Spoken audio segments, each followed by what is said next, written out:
آقا کی ولادت سے پہلے پوری دنیا کو ایک پیغام دینا تھا. الم یجعل کیدہم فی تضلیل وارسل علیہم طیرا ابابیل. ارے ابابیل کے لشکر بھیجے اور انہوں نے کیا کیا؟ ترمیہم بحجارۃ من سجیل. ان پر پتھروں کی کنکروں کی بارش کی اور رزلٹ کیا آیا؟ فجعلہم کعصف مأکول. انہیں چبائے ہوئے بھس جیسا بنا کر رکھ دیا. پرخچے اڑ گئے. ان کنکروں نے وہ کام کیا جو بڑے بڑے میزائل نہ کر سکتے تھے. ہاتھی سوار اور ان ہاتھیوں کا نام و نشان باقی نہ رہا. گویا پوری دنیا کو یہ میسج دینے والا تھا. آئی نئی حکومت, سکہ نیا چلے گا. آئی نئی حکومت, سکہ نیا چلے گا. عالم نے رنگ بدلا صبح شب ولادت. اور ایک واقعہ نہیں ہوا. نبی پاک جس سال دنیا میں تشریف لائے عرب میں بارشیں ہوئیں, خوب سبزہ ہوا, جانور فرما ہو گئے. روایتوں کے الفاظ ہیں اتنے موٹے ہو گئے ایسا لگتا تھا چربی سے پھٹ نہ جائیں. جتنے قافلے تجارت کو گئے سب نفع کر کے واپس آئے. اچھا, پیارے آقا علیہ الصلوۃ والسلام کی آمد کے وقت ایک اور بڑا کمال کا واقعہ ہوا. کفر کے جتنے ایوان تھے نا, سب کو میسج گیا, سب کو بتایا گیا کہ نبی پاک کی آمد ہونے والی ہے, سچے دین کے رکھوالے کی آمد ہونے والی ہے. کعبے میں بت تھے وہ اوندھے گر گئے. ایک آگ جلائی تھی فارس ایران میں آتش پرستوں نے. انہوں نے کیا کیا تھا؟ ان کا دعویٰ یہ تھا کہ فرام لاسٹ 1000 years, 1000 سال ہو گئے ہماری آگ نہیں بجھتی اور مجھنے بھی نہیں دیتے تھے. مگر جب آقا کی ولادت ہوئی تو وہ آگ بھی بجھا دی گئی. وہ آگ بھی بجھ گئی. کیا خوبصورت شعر لکھتے ہیں نا, 1000 سال کی روشن شدہ بجھی آتش, 1000 سال کی روشن شدہ بجھی آتش. یہ کفر و شرک کی آتش بجھانے آئے ہیں. یہ کس شہنشاہ والا کی آمد آمد ہے. بولو مرحبا مرحبا, بولو مرحبا, بولو مرحبا. نبی پاک کی خاص آمد کا وقت, جس سہانی گھڑی چمکا طیبہ کا چاند, اس دل افروز ساعت پہ لاکھوں سلام. 12 ربیع الاول کا دن ہے, رات جا رہی ہے صبح آ رہی ہے. گویا رات کو بھی نوازا گیا, صبح کو بھی نوازا گیا. آقا صبح صادق کے وقت خوشبوؤں میں بسے ہوئے اس دنیا میں تشریف لائے. دنیا میں آتے ہی پہلا کام میرے آقا سجدے میں چلے گئے, اپنے رب کو یاد کیا, امت کے لیے دعا کی. اعلیٰ حضرت لکھتے ہیں نا, پہلے سجدے پہ روزے ازل سے درود, یادگاری یہ امت پہ لاکھوں سلام. رب حبلی امتی کہتے ہوئے پیدا ہوئے, حق نے فرمایا کہ بخشا الصلاۃ والسلام. آقا ہم گناہگاروں کو یاد کر رہے ہیں. اب نبی پاک کا مبارک بچپن شروع ہوتا ہے. بی بی حلیمہ سعدیہ کے بھاگ جاگتے ہیں. آپ کہتی ہے میں بڑی غریب تھی, میرے جانوروں میں بھی طاقت نہیں تھی. جب مکے کو آ رہی تھی میرا خچر سب سے پیچھے رہ جاتا تھا, پورے قافلے کے لوگ پریشان تھے. حلیمہ کیسا جانور لائی ہو؟ کہتی میں خود بھی اتنی کمزور تھی, اپنے پاس بھی دودھ نہیں تھا. مکے کے لوگوں کا دستور تھا کہ بچوں کو دودھ پلانے گاؤں میں بھیجتے تھے تاکہ ان کی زبان بھی اچھی ہو, ان کی صحت بھی اچھی ہو. اب جب اس سال مکے میں وہ غدائیاں آئیں, سب کو بچے مل گئے. بی بی حلیمہ کہتی ہیں کہ مجھے کسی نے بچہ نہیں دیا میری غربت کو دیکھ کر, مگر میں نے ایک بچہ دیکھا, تھا بڑا نورانی, تھا بڑا پیارا, مگر اس کے والد دنیا میں نہیں تھے, اس لیے کسی دائی نے اس بچے کو نہیں لیا کہ والد نہیں ہیں تو پیسے بھی نہیں ملیں گے, انعام بھی نہیں ملے گا. بی بی حلیمہ کہتی ہیں میں نے سوچا خالی ہاتھ جانے سے بہتر ہے اس پیارے سے نورانی بچے کو لے جاتی ہوں. اللہ اکبر. ان کو کیا معلوم تھا کہ اس بچے کو گود میں لینا ہے اور ان کے مقدر جاگ جانے ہیں. میں ایک سوال کرنا چاہتا ہوں, اس وقت مکے میں کئی دائیاں آئی تھیں, کسی ایک کا نام بتا دیں.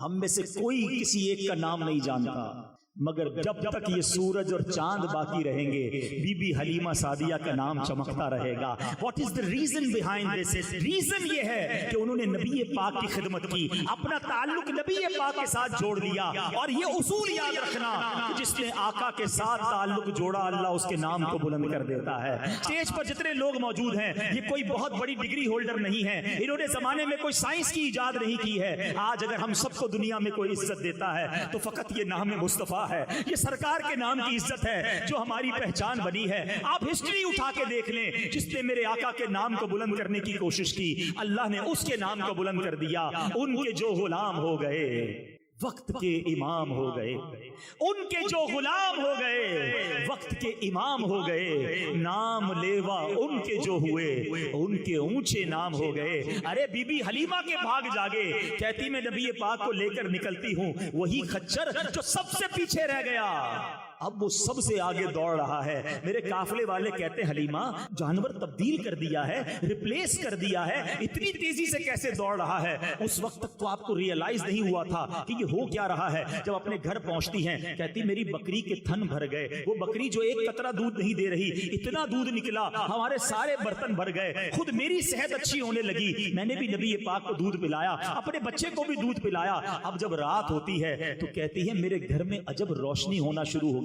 ابھی تو لائٹوں کا زمانہ ہے نا، اس زمانوں میں تو لائٹ نہیں تھی۔ صبح ہوئی تو گاؤں والے آئے، کہتے اے حلیمہ کون سی لائٹ لائی ہو، کون سا چراغ لائی ہو جو رات بھر تمہارا گھر روشن رہا؟ کہا میں تو کچھ نہیں جانتی، ایک ایسا نور لائی ہوں جو ساری رات چمک رہا تھا۔ اور حلیمہ آپ سب کو کیا کہہ رہی ہیں؟ یہ کہتی تھی گھر گھر میں جا کر حلیمہ میرے گھر میں خیر الورا گئے ہیں، بڑے اوج پر میرا مقدر، میرے گھر حبیب خدا گئے۔ اب ان کی زندگی کا امیزنگ دور شروع ہو گیا۔ میں اپنے موضوع کی طرف آتا ہوں۔ اب پیارے آقا علیہ السلام نے دیکھا کہ جو آپ کے رضائی بھائی بہن تھے وہ روز صبح کہیں چلے جاتے تھے۔ آپ نے پوچھا بی بی حلیمہ سے کہ امی جان میرے بھائی بہن کہاں جاتے ہیں؟ کہا وہ بکریاں چرانے جاتے ہیں۔ کہا میں بھی ان کے ساتھ جاؤں۔ نبی پاک ان کے ساتھ بکریاں چرانے چلے جاتے۔ ایک دن وہ بچے دوڑتے ہوئے آئے خوف زدہ اور کہا کہ امی جان غضب ہو گیا۔ کیا ہوا؟ کہا ہمارے بھائی کو کچھ لوگ آئے اور انہوں نے سینہ چیرا اور اس کے بعد وہ چلے گئے۔ بی بی حلیمہ سعدیہ بھی گھبرا گئی کیونکہ نبی پاک علیہ السلام تو بی بی آمنہ کی امانت تھے نا، وہ دوڑتی ہوئی اس جگہ پر گئی اور جب وہاں جاتی ہیں تو دیکھا نبی پاک علیہ السلام ایک جگہ گم سن بیٹھے ہیں۔ کہا بیٹا کیا ہوا؟ سرکار دو عالم علیہ السلام فرماتے ہیں کہ 4 لوگ آئے جن کے سفید لباس تھے، میرا سینہ چاک کیا، اس میں کچھ داخل کیا اور سینہ بند کر دیا، کوئی نشان نہیں ہے، کوئی تکلیف نہیں تھی۔ آج سائنس نے ترقی کی ہے، اوپن ہارٹ سرجری ہو رہی ہے۔ سنو 1450 سال پہلے میرے آقا کی اوپن ہارٹ سرجری ہوئی، اس کو کہتے شق صدر۔ فرشتوں نے نور مبارک سینہ مبارک میں اور نور کو داخل کیا۔ بی بی حلیمہ سعدیہ جو ہیں وہ پیارے آقا کو لے کر بی بی آمنہ کے پاس آئیں کہ اے بی بی آپ بچے کو واپس لے لیں، مجھے ایسا لگتا ہے کوئی جنات یا کوئی جادو کا مسئلہ ہے۔ بی بی آمنہ کہتی میرے بیٹے کو کچھ نہیں ہو سکتا، جب یہ پیدا ہوا تھا مجھے بہت ساری بشارتیں دی گئی ہیں، میرے بیٹے کو کچھ نہیں ہو سکتا۔ بہرحال میرے پیارے اسلامی بھائیوں یہ معجزہ ہے نبی پاک علیہ السلام کا، اور یہ ایک بار نہیں یہ 4 بار ہوا ہے۔ نبی پاک کا شق صدر کیا گیا، ایک تو یہی 2-3 سال کی عمر میں، ایک 10 سال کی عمر میں، جب جوانی قریب آتی ہے انسان پر جوانی کے معاملات آتے ہیں، نبی پاک کے قلب اقدس میں اس وقت بھی نور داخل کیا گیا۔ 3rd ٹائم جب پہلی وحی کا نزول ہونا تھا 40 ایئرز کی ایج میں، جب پہلی قرآن نازل ہونا تھا اور قرآن کا بوجھ قلب مصطفیٰ وہ برداشت کر سکے، مزید قوت دینے کے لیے ایک بار پھر شق صدر کیا گیا اور نور داخل کیا گیا۔ اور 4th ٹائم یہ کب ہوا کہ جب نبی پاک کو سفر معراج پر جانا تھا، اللہ کی بارگاہ میں جانا تھا، وہ تجلی دیکھنی تھی جس کی ایک جھلک دیکھ کر حضرت موسیٰ بے ہوش ہو گئے تھے، اور میرے آقا نے رب کا اپنی آنکھوں سے دیدار کیا، کلام بھی کیا، قلب مصطفیٰ میں نور داخل کیا گیا۔ کیسا دل اقدس ہے کہ امام عشق و محبت لکھتے ہیں آقا تو جو چاہے تو ابھی میل میرے دل کے دھلیں، تو جو چاہے تو ابھی میل میرے دل کے دھلیں، کہ خدا دل نہیں کرتا کبھی میلا تیرا۔ میرے آقا کے نورانی دل کا اللہ ہمیں صدقہ عطا فرمائے۔ آج نبی پاک کے نورانی دل کی بات تو ہم نے سن لی، اب ذرا اپنے دلوں کو بھی چیک کرتے ہیں، ہم دیکھیں کہ ہمارا دل بھی پاک و صاف ہے کہ نہیں۔ دیکھیں اپنے دل کی نارمل بیماریوں پر تو ہم بہت بات کرتے ہیں، ہارٹ اٹیک نہ ہو جائے، کولیسٹرول ٹھیک ہونا چاہیے، بلڈ پریشر ٹھیک ہونا چاہیے، شوگر ٹھیک ہونی چاہیے، ورنہ ایسا نہ ہو کہ جناب مجھے ہارٹ اٹیک ہو جائے۔ اچھی بات ہے، اپنی صحت کا خیال رکھنا چاہیے، لیکن اگر دل کی بیماری لگ بھی گئی، اینڈ آف دا ڈے کیا ہوگا؟ جان چلی جائے گی. مگر جس بیماریوں کا میں ذکر کرنے والا ہوں یہ وہ بیماریاں ہیں کہ اگر وہ دل میں لگ گئیں تو ایمان جا سکتا ہے. Now please decide whichever illness is more serious. کون سی بیماری جو ہے وہ زیادہ خطرناک ہے؟ وہ بیماری نا جو ایمان لے سکتی ہے. مجھے 2 سال پہلے جب یہ بیان کا موقع ملا تھا میں نے ایک بیماری پر بات کی تھی اور وہ تھی تکبر. آج میں ایک اور بیماری کا ذکر کرنے آیا ہوں اور جو کہ ہمارے معاشرے میں بہت تیزی سے پھیل گئی ہے اور وہ ہے حسد. آج کون ہے جو حسد میں مبتلا نہیں ہے؟ اور یاد رکھیے حسد جو ہے وہ اتنا خطرناک مرض ہے کہ یہ کائنات میں سب سے پہلے جو گناہ ہوئے نا ارلیسٹ سب سے پہلے شیطان کو حضرت آدم سے کیا ہوا تھا؟ حسد ہی تو ہوا تھا نا. تکبر کیا تھا اور ساتھ حسد کیا تھا. قابیل اور حابیل یہ 2 بھائی تھے, آپس میں کیا پرابلم ہوا تھا؟ حسد ہوا تھا. اس کا مطلب یہ ہوا کہ یہ اتنی خطرناک بیماری ہے جو بھائی کو بھائی میں سے کر سکتی ہے. بھائی حسد میں مبتلا ہو سکتے ہیں, بہنیں حسد میں مبتلا ہو سکتی ہیں, دوست حسد میں مبتلا ہو سکتے ہیں. اب 2-3 باتیں سن لو کہ حسد ہے کتنا برا.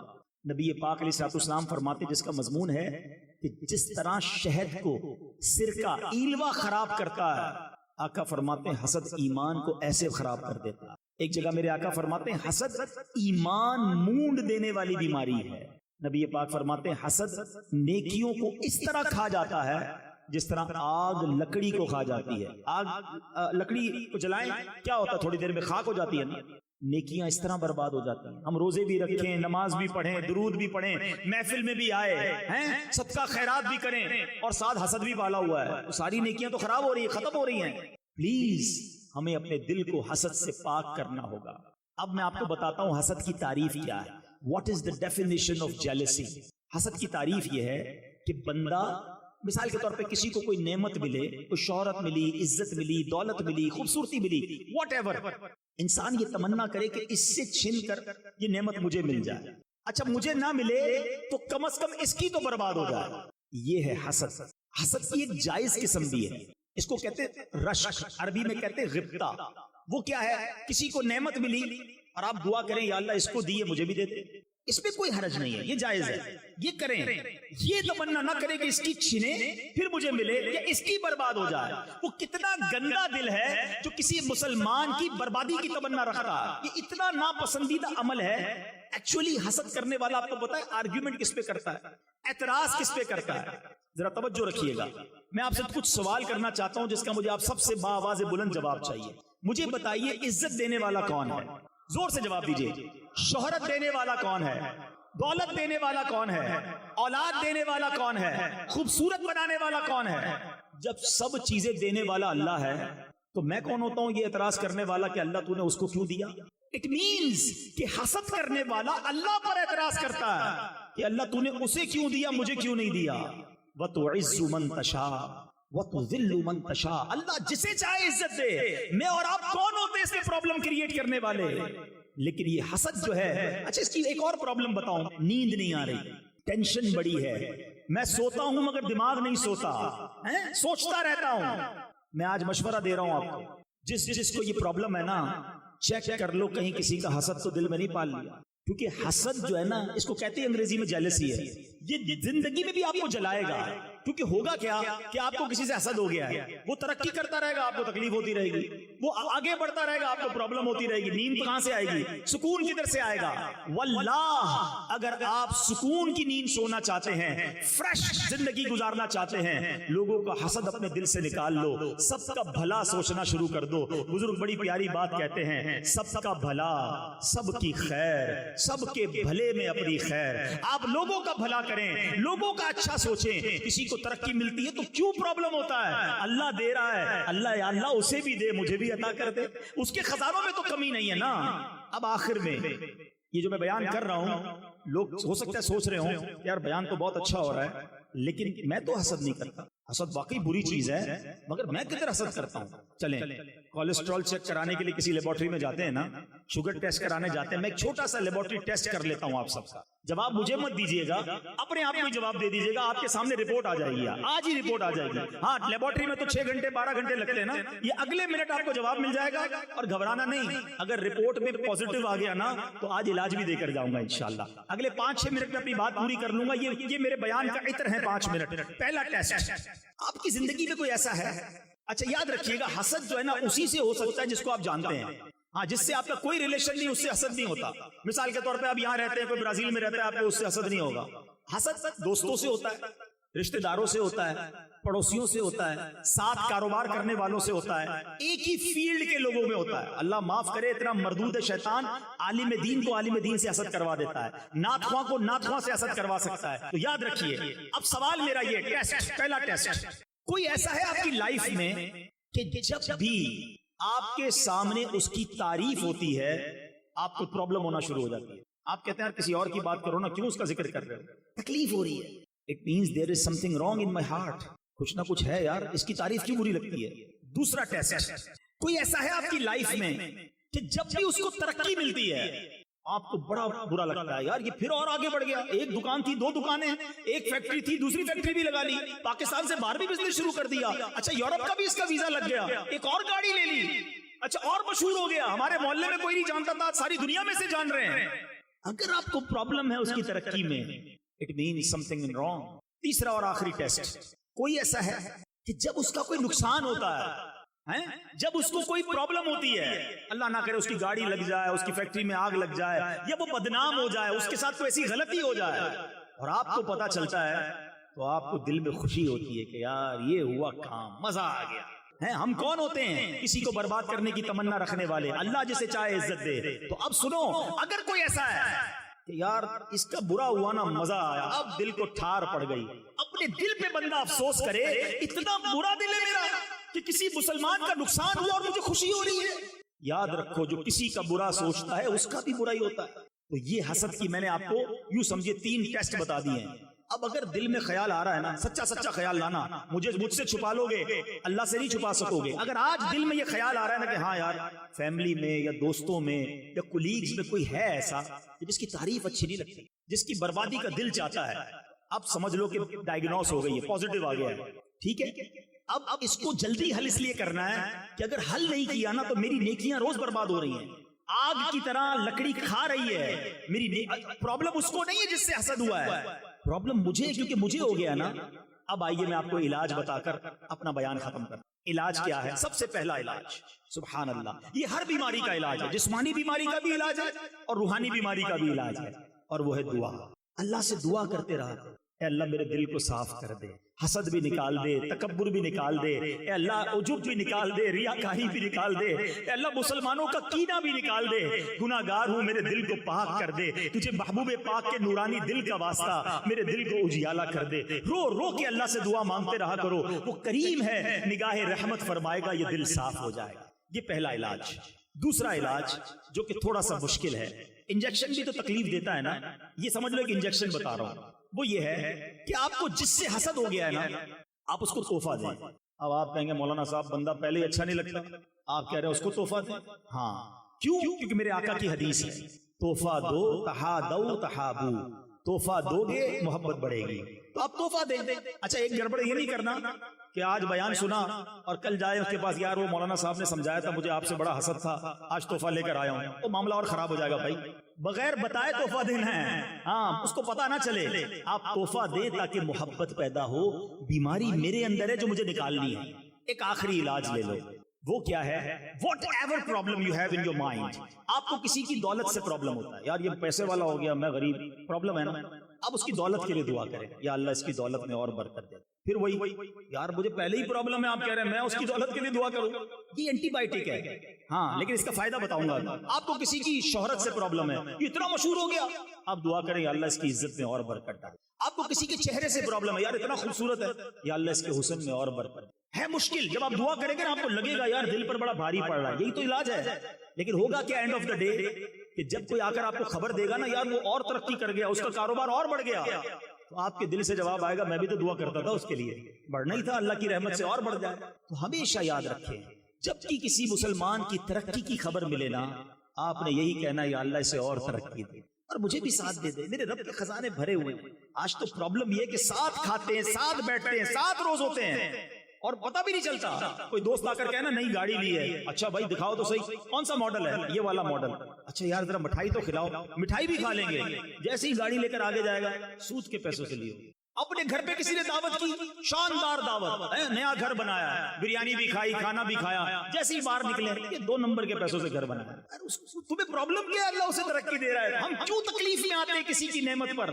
خوش ہونا سیکھو، آپ خود پرسکون ہو جاؤ گے، آپ خود ریلیکس ہو جاؤ گے. یہ حسد اتنی بری بیماری ہے، یہ وہ بیماری ہے جس کو صاف کرنا بہت ضروری ہے. تو بہرحال میرے پیارے اسلامی بھائیوں، آج میں نے سیرت مصطفیٰ صلی اللہ علیہ وسلم کے کچھ پہلوؤں کو بیان کیا، نبی پاک کے نورانی دل کا ذکر کیا، اور ساتھ ایک ایسی بیماری جو ہمارے معاشرے کو کھوکھلا کر رہی ہے. مسلمان ایک دوسرے کے خیر خواہ ہونے چاہیے تھے، مگر آج حسد کی وجہ سے ایک دوسرے کے دشمن بنے ہوئے ہیں. وہ دشمن بھی ایسا ہے جو سامنے نہیں آتا، دل ہی دل میں برا چاہ رہا ہے. یہ